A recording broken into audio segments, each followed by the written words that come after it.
हर रोज एक नई कहानी देखने के लिए चैनल को सब्सक्राइब करें और बेल आइकन दबाना ना भूलें। निर्मला अपनी बहू लक्ष्मी के साथ बाजार से वापस आ रही थी। तभी लक्ष्मी को उसके कॉलेज का दोस्त अंकुश मिलता है। अंकुश लक्ष्मी के पास आता है और बोलता है, अरे लक्ष्मी, तुम और यहाँ? यार तुम तो और भी सुंदर हो गई हो। वैसे भी कॉलेज में तुम्हारी खूबसूरती के चर्चे थे, अब कोई देख ले तो वो अब भी तुम्हारे प्यार में पड़ सकता है।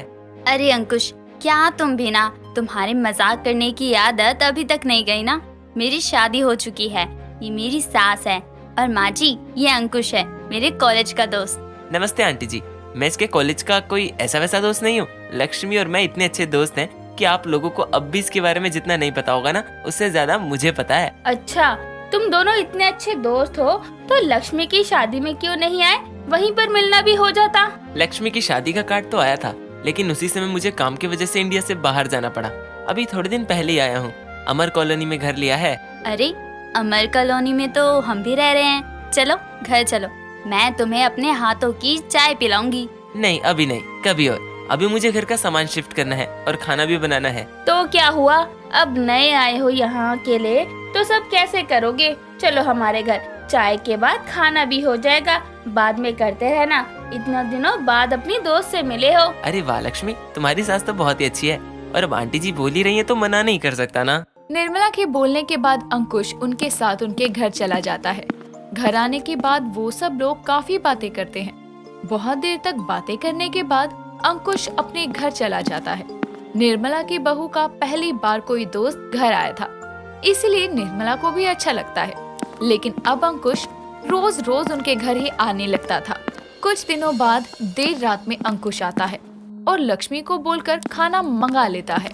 लक्ष्मी अंकुश को खाना खिला रही थी, तभी वहाँ पर निर्मला आती है और बोलती है, अरे अंकुश बेटा, तुम इतनी देर रात यहाँ, क्या हुआ?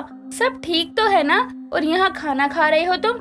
आज खाना नहीं बनाया क्या तुमने? आंटी मैं तो खाना बनाने ही वाला था, लेकिन लक्ष्मी का फोन आ गया। उसने बोला यहीं आकर खा लेना। और लक्ष्मी के हाथों का खाना आय हाय इतना अच्छा लगता है कि मन करता है उसके हाथ ही चूम लूं। क्या तुम भी अंकुश कुछ भी बोलते हो, इतना भी अच्छा नहीं बनाती मैं। ये बहू को भी थोड़ी शर्म नहीं है क्या? इतनी रात में अपने दोस्त को बुलाने का मतलब है? ये भी मुंह उठाकर आ गया, ऊपर से मेरी बहू का हाथ चूमने की बात कर रहा है। माँ जी आप तो सो रही थी ना, तो आप उठ क्यों गई? सो तो रही थी, लेकिन तुम दोनों की आवाज से आँख खुल गई। जा बहू तू सो जा, मैं खाना खिलाकर भेज दूंगी इसको। नहीं माँ जी आप सो जाइए, अभी तो हम दोनों की और बातें चलेंगी। अमन जी भी सो गए हैं। जरा भी शर्म नहीं है बहू को, पति कमरे में सो रहा है और यहाँ ये अपने दोस्त के साथ नैन मटक्का कर रही है। देखती हूँ मैं भी मेरे होते हुए कैसे करती है। अरे आंटी जी आप जाइए, थक गई होंगी ना आप। यहाँ है मेरे लिए लक्ष्मी, वो खाना खिला देगी मुझे। क्या बेटा, काम ही क्या है मेरे पास सोने और खाने के अलावा? माँ जी आप यहाँ क्या करोगी? हम दोनों के साथ बैठकर बोर ही हो जाओगी ना आप। मानती हूँ मेरी उम्र हो गई है, लेकिन इतनी भी नहीं हुई कि तुम दोनों के साथ बैठकर हंसी मजाक ना कर सकूं। अरे कोई बात नहीं, आप सो जाओ, मेरा भी खाना हो गया है, मैं भी चलता हूँ। अभी तक तो दोनों को खूब बातें करनी थी, मेरे रहते ही दोनों चले गए। अब तो पक्का दाल में कुछ काला जरूर है। अंकुश के रोज रोज घर आने से निर्मला को अब शक होने लगता है। वो बार बार उन दोनों पर नजर रखने लगती है। लेकिन लक्ष्मी और अंकुश दोनों की दोस्ती इतनी अच्छी थी कि उन्हें किसी बात से कोई फर्क नहीं पड़ता था। कुछ दिनों बाद घर में अंकुश और लक्ष्मी बैठकर बातें कर रहे थे। तभी लक्ष्मी को चक्कर आ जाता है। अंकुश लक्ष्मी को गोद में उठाकर हॉस्पिटल ले जाता है। वहाँ निर्मला भी आती है। थोड़ी देर बाद डॉक्टर चेकअप करने के बाद बताते हैं कि लक्ष्मी माँ बनने वाली है। ये बात सुनकर लक्ष्मी निर्मला से कहती है, माँ जी आप दादी बनने वाली हैं, मैं तो बहुत खुश हूँ। घर में खुशियाँ दुगनी होने वाली है। अरे बधाई हो, अब तो पार्टी बनती है। हाँ हाँ तुम्हारा तो पूरा हक है पार्टी लेने का। आखिर तुम्हारे आने से ही तो खुशियाँ आई है ना। तुम्हारे शुभ कदम के साथ खुशियाँ भी आ गई। क्यों माँ जी, सही बोल रही हूँ ना? ये क्या है, मेरी गर्भवती बहू का अफेयर अंकुश से था?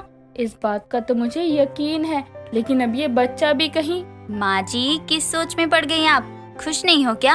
आप दादी बनने वाली हो, मिठाई बांटो। अरे खुश तो मैं बहुत हूँ, चल घर चल, अमन को भी बताते हैं ये खुशखबरी। निर्मला ऊपर से तो सबको खुशी दिखा रही थी, लेकिन निर्मला के मन में अपनी बहू के लिए शक और बढ़ता जा रहा था। उसे लग रहा था कि उसकी गर्भवती बहू का अफेयर है अंकुश से। और ये बच्चा भी उसी का है। लेकिन वो बिना कोई सबूत के कुछ बोलना नहीं चाहती थी, इसीलिए चुप रहती है। लक्ष्मी की गर्भवती होने की बात सुनने के बाद अंकुश लक्ष्मी का ज्यादा ख्याल रखने लगता है। कुछ दिनों बाद सास बहू और अंकुश बैठकर बातें कर रहे थे, तभी वहाँ निर्मला का बेटा अमन आता है। अमन को देखकर निर्मला कहती है, बेटा बहू गर्भवती है, थोड़ा उसके साथ भी समय बिता लिया करना। अंकुश से सीख, बहू का कितना ख्याल रखता है। कभी कभी तो मुझे खुद ऐसा लगता है कि मेरी गर्भवती बहू का अफेयर है। माँ आपको नहीं, कॉलेज में सबको यही लगता था। हम तीनों काफी अच्छे दोस्त हैं। वो तो अच्छा हुआ अंकुश आ गया, वरना मुझे ही छुट्टी करनी पड़ती, क्योंकि लक्ष्मी के मूड स्विंग्स मुझे ही झेलने पड़ते ना। अच्छा, बहू और अंकुश कॉलेज के समय से एक दूसरे के इतने अच्छे दोस्त हैं? अच्छे? अरे बहुत अच्छे। कभी कभी तो इन दोनों को साथ देखकर मुझे भी जलन होती थी।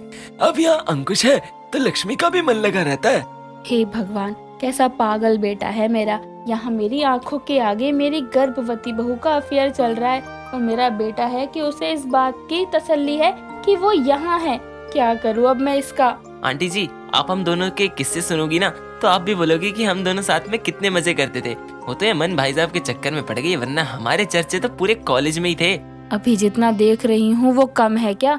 अंकुश और लक्ष्मी का मिलना जुलना ज्यादा होने लगता है और ये सब देखकर निर्मला को बहुत गुस्सा आ रहा था। कुछ दिनों बाद लक्ष्मी रसोई में काम कर रही थी, लेकिन उसका पैर मुड़ जाता है। वो गिर ही रही थी कि अंकुश वहाँ आकर उसे थाम लेता है। उन दोनों को एक साथ देखकर निर्मला के सब्र की सारी सीमा पार हो जाती है और वो चिल्लाती हुई कहती है, बस करो तुम दोनों, शर्म नहीं आती क्या? मेरा बेटा इतना भोला है और तुम उसकी नाक के नीचे ये सब कर रहे हो।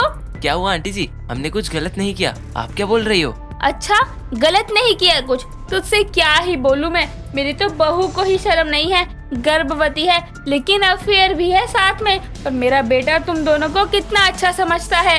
बस कीजिए माँ जी, आप ये सब क्या बोल रही हैं? ऐसा कुछ भी नहीं है, थोड़ा तो सोच समझ कर बोलो। अच्छा, तुम खुलेआम कुछ भी करो, लेकिन मैं कुछ बोल भी नहीं सकती अब। निर्मला की सारी बातें दरवाजे पर खड़ा अमन भी सुन लेता है और वो बोलता है, माँ आप ये सब क्या बोल रही हो? इन दोनों के बीच में कुछ भी नहीं चल रहा है। बेटा तुझे कुछ पता नहीं है, मैं देख रही हूँ ना इन्हें, तो मेरी गर्भवती बहू का अफेयर चल रहा है। माँ ये दोनों कॉलेज के समय से ही एक दूसरे को दोस्त से ज्यादा भाई बहन मानते हैं। अंकुश लक्ष्मी को अपनी सगी बहन से ज्यादा मानता है, राखी भी बंधवाता है। कुछ समय से राखी नहीं बंधवा पा रहा है क्योंकि यहाँ था नहीं, वरना ये कभी भूलता नहीं। क्या भाई बहन? हाँ माँ, ये लोग अजनबी ही थे, लेकिन कॉलेज में एक दूसरे को इतनी अच्छे से जानने लगे। लक्ष्मी के पूरे घर में सब अंकुश को उसके भाई के रूप में ही जानते हैं। मुझे माफ कर देना, मैंने तुम दोनों के रिश्ते को गलत समझ लिया। मुझे लगा मेरी गर्भवती बहू का अफेयर चल रहा है। निर्मला को सारी बात पता चलती है और उसे अपनी गलती समझ आती है, जिसके बाद वो सबसे माफी मांगती है और आगे फिर कभी उन दोनों के मिलने जुलने पर ऐतराज नहीं करती। दोस्तों अगर आपको ये कहानी पसंद आई तो इसे लाइक करें, शेयर करें और कमेंट करके बताएं कि कहानी में आपको सबसे अच्छा क्या लगा।